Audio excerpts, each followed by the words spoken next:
Swadika and good evening and welcome to our special program. Last week, the Constitutional Court cleared Pita Limjaroenrat of his charges related to his ITV shares as ITV is no longer a media business. And today, the Constitutional Court has made a decision as to whether Pita Limjaroenrat and the Move Forward Party intended to overthrow the constitutional monarchy with their election campaign last year. And this may affect their future of the party and Pita themselves as well. So to give you a recap of what has happened today, the Constitutional Court has ruled that the Move Forward Party and its former leader, Pita Limjaroenrat, have attempted to overthrow the constitutional monarchy by campaigning to amend the lese majeste law known as Article 112 of the Criminal Code. The court has also ordered Pita and the party to refrain from expressing support for an abrogation of Article 112 either through their speeches, rating, viewpoints, or any other forms of communication. While the court did not decide whether the Move Forward Party should be disbanded, the ruling is likely to pave the way for subsequent legal efforts to have the party dissolved.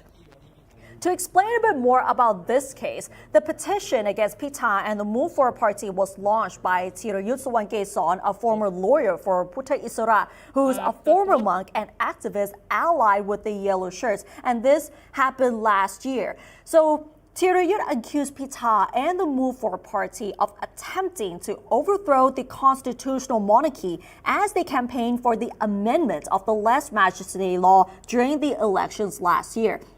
So Article 112 of the Criminal Code states that any person found guilty of defaming, insulting, or threatening the king, the queen, the heir apparent, or the regent shall be subject to a penalty of imprisonment from 3 to 15 years. And these are the details of Article 112. So Thirayut claims that the Move Forward Party's pledge to amend this article violates Article 49 of the Constitution, which states that no individual shall exercise their rights or freedoms in a manner that seeks to overthrow the constitutional monarchy. A petition may be filed with the Constitutional Court to seek an injunction against such action. The Move Forward Party proposed amendments of the law during its election campaign last year. And if we remember what they said about the amendments of the law, one of them is to reduce the sentence for those convicted of Article 112 from 3 to 15 years to only 1 year in prison and or a fine of no more than 300,000 baht for the case of defaming the king, and 6 months in prison and or a fine of 200,000 baht for the case of defaming the queen, the heir apparent, or the regent. Another part that they said during the election campaign was to remove the lese majeste law from the national security category of the law into an offense that can be compromised, and that the Royal Household Bureau will be the only entity that can sue anyone for lese majeste instead of just anyone. Currently, anyone can file lese majeste charges with the police against anyone. For example, if you come across anyone who appears to have offended the monarchy, you can immediately report to any police station and file a lese majeste charge against that person. And for that particular reason, Pita and many of the Move Forward Party MPs have felt that the law is too draconian, and they felt that it has been abused and often used as a weapon by those in power against their political opponents. So to summarize the court's ruling today, the Move Forward Party's election campaign on amending the lese majeste law known as Article 112 is an attempt to overthrow the constitutional monarchy according to the Constitutional Court's ruling today. And what this means is that the Move Forward Party must stop campaigning or publicly advocating to put an end to the law from now on. But this does not mean that the party is dissolved, but it can trigger more petitions which can lead to the disbandment of the party. This is because Article 92 of the Political Parties Act authorizes the Election Commission to ask the Constitutional Court to consider dissolving political parties which engage in activities considered to be attempts to overthrow the constitutional monarchy. So based on the Constitutional Court's ruling today, the stability of the Move Forward Party is still at risk.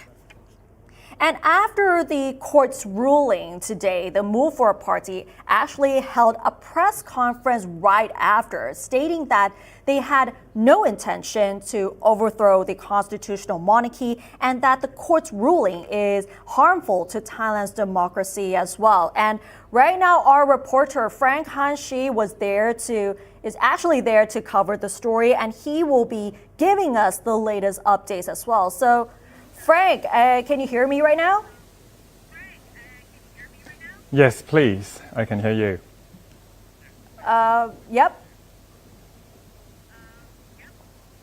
Right, Ned, I think this is, of course, is an unfavorable verdict for Move For Party, as in, of course, the Constitutional Court already gave the verdict that Move For Party and the former leader Pita Limjaroenrat have attempted to overthrow the constitutional monarchy by campaigning to amend the lese, majeste law or Article 112. And, of course, Constitutional Court already order the party and the former leader to halt from doing such activities. Of course, this is a very surprising verdict for Move For Party and Move For Party supporters. And after what Constitutional Court gave the verdict to Move For Party, we had the press conference at 4 p.m. today in Parliament, and I had the chance to ask Pita Limjaroenrat some questions. And there's a key word there, opportunity lost, because, of course, in Parliament, Pita say that in Parliament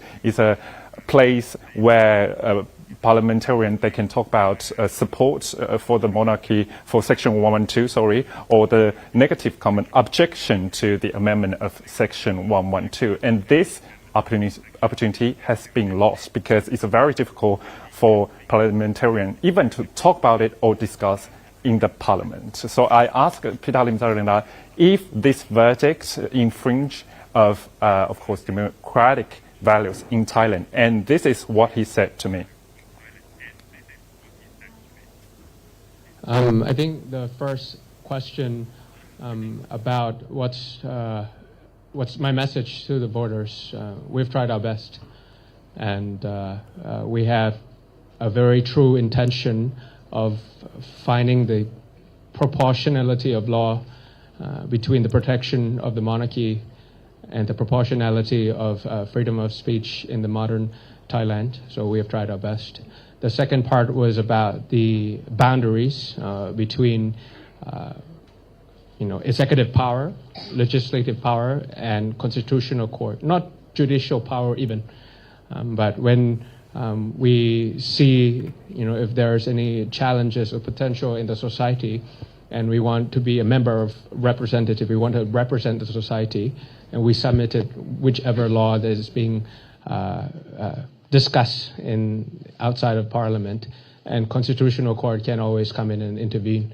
So that's a kind of boundary establishment that hurts or hinders the health of democracy overall, not just in Thailand, but in any other countries to that extent. Also, we lost the political space to find consensus building also. So that was. Yeah, and that was what Pita Limjaroenrat said during their press conference. And are there any other reactions from the Move For Party members? So, of course, Pita Limjaroenrat talk about this is unclear boundary between Parliament and Constitutional Court, and it might hinder and hurt the health of democracy. And, of course, Kun Chaitawat Dolaton, the leader of Move For Party, also talk about the freedom of speech in Thailand, given that the detail of this verdict is too broad. So maybe some, citizens or some parliamentarians, they would like to talk about this issue to revise or amend the Section 112 lese, majeste law. It quite be, difficult or dangerous even for them. And of course, Kun Chaitawat also said that this is not the problem of Move For Party only. It's for all parties in Thailand, citizens in Thailand, and people in Thailand talking about Section 112. So people have to be really careful when they talk about Section 112, and it could be risky for parliamentarians, for their political career, and for ordinary people, individual for their, of course, affecting their normal life there. So it could affect the health of politics, of course, and it could affect people's lives. So we have to say that the future of Move Forward Party is not looking good at all based on the court's ruling, right? Yes, of course. All right, and that was... And of course, right now they have to see the Move Forward Party, they have to dig into the detail of the verdict, and they will have a more formal statement later on. Right, and that was what Pita and Chaitawat said during the press conference today, and they felt that even though they had no intention to overthrow the constitutional monarchy, but the court's ruling is somehow harmful to Thailand's democracy, right? Yes, of course, because of this this verdict, it kind of like infringes democratic values in Thailand. Given that, according to Kun Chaitawat, it's an infringe of freedom of speech, and people wouldn't know where to or how to talk about the amendment of Section 112 in Thailand when it, of course, it's a problem at stake. That Move Forward Party claimed that they want to amend this issue immediately, but of course, according to the Constitutional Court right now, it's very difficult even to talk about it in the Parliament. Right, and what has been the reaction from the Move Forward Party supporters? Because I've noticed that you have met some of them today who are waiting for the verdict. I mean, the decision.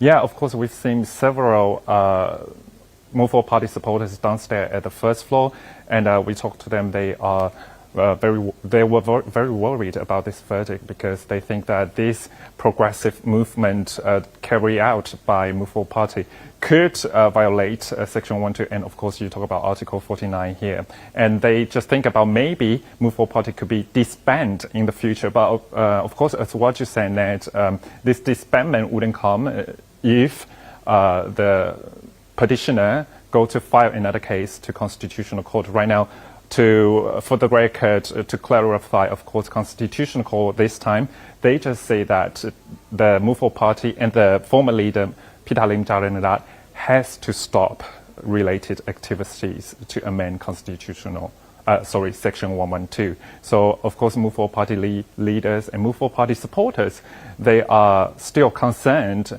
over the amendment of Section 112 and disbandment in the future.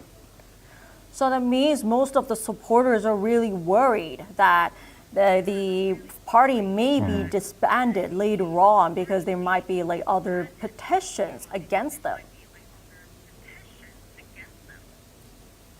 Correct. And of course, we've seen some maybe we haven't got clarification or solid fact that the lawyer TRU might file another petition for the disbandment of Move Forward Party. But this, of course, is a subsequent legal action followed by the verdict of Constitutional Court today. So we will see.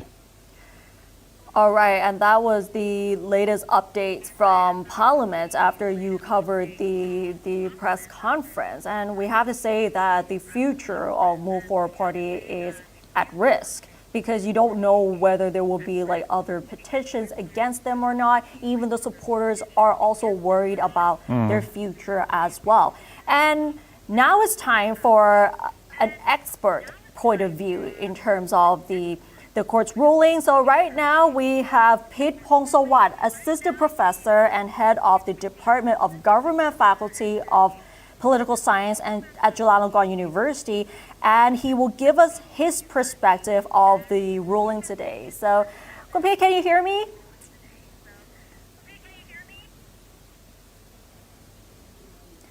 I think your mic is turned off at the moment. Sorry about that. Yes, I can hear you, but I cannot hear Frank. All right. Okay, so maybe we yes, can start. Hi, Ajahn, can you hear me? I hear you now. All right, so we'll begin with the first question for today. So, based on the court's ruling, how do you foresee the possibility of the Move for Party being disbanded later on? Well, I'm not totally an expert on the constitutional law, right? Because it requires a lot of technical term, but I can talk about the political implication of it, and I think there seem to be two issue that we are facing. One is the issue of the future forward party or the move forward party, right? And the second one is the future of political campaign on 112. Okay. So your first question is talking about the party. Okay. My point is, I think the party is facing the the the the coming pressure that if someone's gonna request the system to disband the party, this is the one the verdict today seem to lay the ground for it.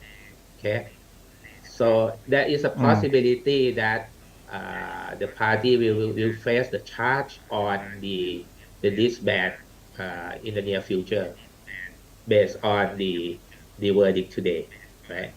Because what they did, right, has deemed wrong by the constitutional court. So after this, there has to be some action, right? There will be following action from those who really want to sue the party.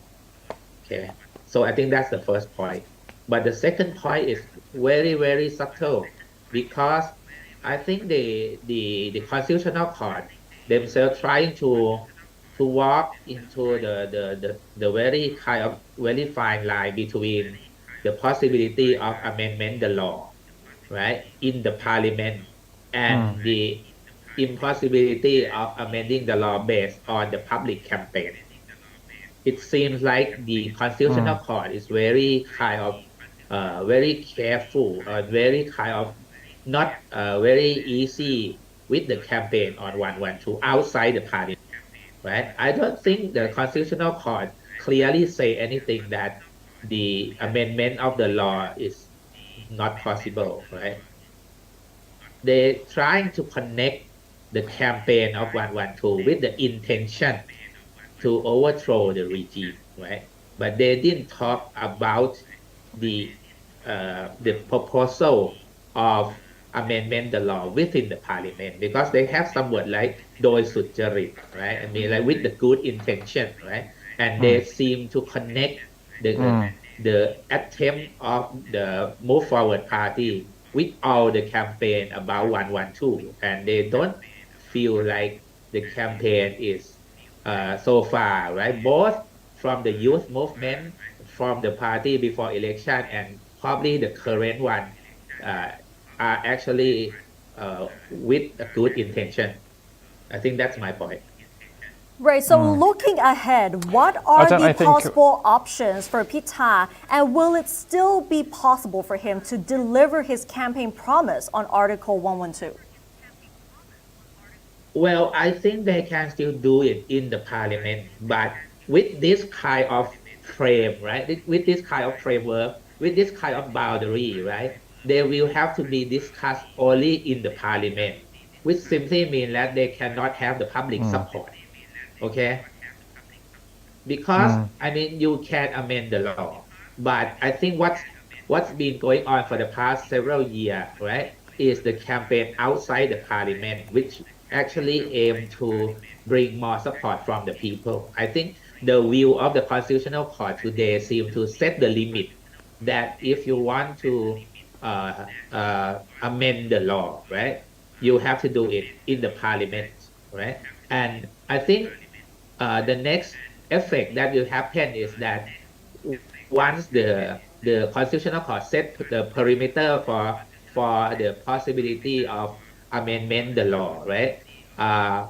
There will be no chance for the public, right, to push this issue forward outside the parliament, especially in the process of a new constitutional draft. Okay, So they will block all the possibility of talking about the issue of 112 and the monarchy. Okay, they will block it. They will limit it into the discussion in the parliament only. Okay, so they try to not having any Right. connection between the parliament and the mass. Okay, so well when they talk about campaign, I think uh there's possibility that the party can promise that they will change something, but the court seem to be afraid that if the campaign mean the connection between the party and the youth movement and all the speech and activity, all the gathering that deemed to talk about 112, right? They believe that they some kind of an orchestrated attempt so far between different groups, right? And they deem it not good intention. Okay. So they didn't say that talking about 112 is not possible. Okay. I think that's a very kind of very subtle way of saying things. Yeah. Ajahn, I think your answers with several layers here. But I just want to ask, because of course you said that with good intention, they might have the chance to amend Section 112 in the Parliament. But I just want to get your sense, or if they just have to stop to amend Section 112, if they continue amending Section 112 or even discussing in the Parliament, would it be risky for them? Because they might just be disbanded. I mean, definitely, the party can be disbanded from what's happening today. Okay, and if the party still keep doing it, there's a possibility that more people will raise the case into the court. The party will face the charge always, right? So my point is that instead of saying that don't do it, right? They try to limit the possibility of doing it, right? And definitely in the parliament, future Move Forward Party is a minority party anyway. So if you're talking about the parliament as the only field of talking about this attempts to amend the 112, right? The Move Forward Party will not gonna get any support anyway. Okay. But my point is that instead of saying that you cannot amend the law, right, which I would say is unconstitutional too, right? So today they try to talk about certain principle of the country, so many issues that's outside the exact word in the constitutional law, right? But they're trying to show to the public that after the investigation, after the hearing, right, they truly believe that the campaign so far does not have a well intention, does not have a good intention, right? Because they seem to believe that they all connected, right? Not only the future forward, move forward, but also all the attempt by the youth movement, which also the next effect may be something to do with all the charge that all the student leaders are facing the 112 charge already. Okay, so you have to see there's so many kind of effect that actually happen based on the verdict of the Constitutional Court today. Right, and what would be the impact for Thai politics after Move Forward Party is found guilty in this case? Well, it depends. Okay, if you are in power, you may truly believe that now politics in Thailand is very stable because you believe that with this kind of verdict, the Move Forward Party cannot do anything, okay, outside the parliament, and they will uh, certainly lost in the parliamentary debate anyway, right?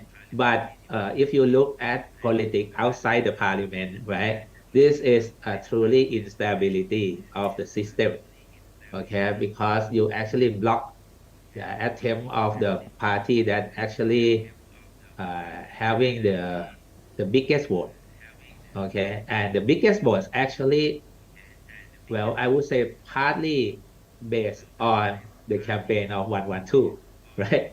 So you are actually fighting with the people outside the parliament that seem to side with Move Forward Party, and the popularity of Move Forward Party will continue regardless of the disband of the party.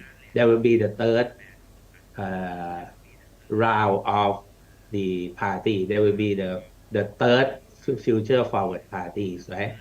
And the popularity of this party is not based on just local dynasty, right? There's not based on Ban Yai, right? They based on whoever buy into the concept and ideology of this party. So the party will continue, okay, in the parliament, right? So they will have the new group of the leader coming. At least they will have the idea. The idea still live on, okay, in the next election. So it depends on the way you think about the stability of Thai politics. People in the parliament believe that the parliamentary politics will be stable. But if you look at politics outside the parliament, with the performance of the current government, okay, with the economic downturn of the country or slow economic growth, what you're seeing now is that there's a big gap between what people want to see politics only as an activity within the parliament and what's going on outside the parliament.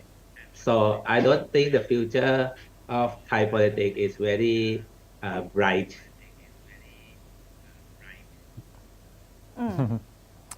Of course, according to what you said, this is maybe a negative development for Thai politics.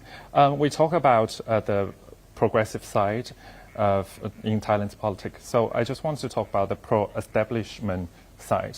What if the Section 112, I mean, the punishment has been reduced to what Move Forward Party want? What are those implications for those pro-establishment group in Thailand?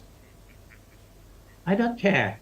I think they are happy about it, which is very predictable.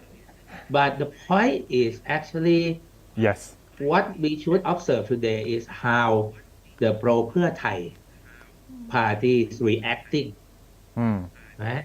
And that will tell you the true color of the pro-Pheu Thai supporter, right? Which they seem to be happy with Right. what's going on with what's the verdict of the parliament. So I'm not sure the happiness of the Pheu Thai supporter as seen throughout of their opinion in the social media is very genuine. Or they probably just kind of a short reaction because they feel like, well, now they just try to show that they're right. And you see, in the end, Move Forward Party will face a big challenge of being disbanded. But in the long run, do they believe that with the punishment or with the kind of the verdict today, will the democracy of this country will live on, and will Pheu Thai survive the politics without the Yes. idea or without the movement of people outside the parliament and with the progressive agenda of Cao Kai. So what is actually the future of Pheu Thai? Okay, so I think that's what I'm I think it's a observing very important today. point that you talk about pro-Pheu Thai supporters and pro-Pheu Thai group there. So given that your experience in politics, of course, you've been observation for a bit, I just want to get your insight about your prediction about pro-Pheu Thai supporters and how about the Pheu Thai party's reaction to the verdict? I think Pheu Thai will feel like they have more stability in the government, right? Because they can, first of all, it's clearly that they don't need to talk about 112 anymore in this administration. Okay, right? Because the courts actually stop all the pressure for them because they did promise some of the amendment of the 112 too, right? During the campaign.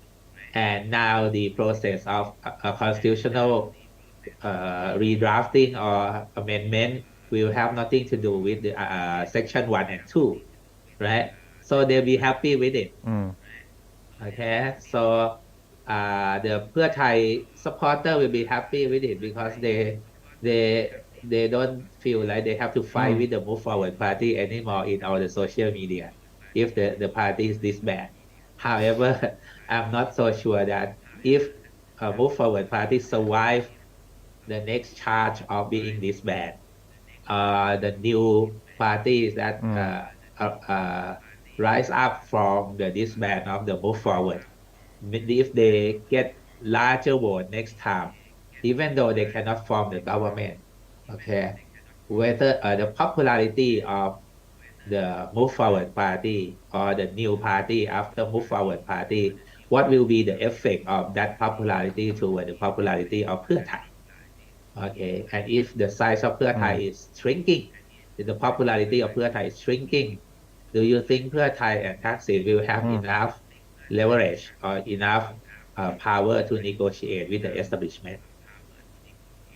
And do you think Pheu Thai can lead the government next time? Right, and what precedence does this case set for future proposals to amend Article 112? Is this a signal that this section of the law is impassable? The amendment, the proposal is still possible, as I said, within the parliament, but the outcome is actually already said that it's not possible to change it. Okay. My point is, from now on, right? Well, in reality, you cannot change it. You cannot change it in the parliament. That's why so far they need to have the pressure outside the parliament to pressure the politician to think about it, right? And what's going on today is that the verdict seems to show us that they believe that amendment is equal to overthrowing the regime, right? Which is actually, I would say, seems to be a jump to the conclusion, right? Because this is an assumption. That's the assumption of the verdict, right? Without any evidence from the police or anything that they show. So we have to look at the detailed verdict of each judge, right? But today is a short version, but in the short version, they accuse, okay, they accuse the Move Forward Party several times, right? And I'm not sure that all of those kind of conclusion that they draw, right, actually based on investigation or it's based on their conception or based on the prediction or based on what they actually thought about the connection. Okay.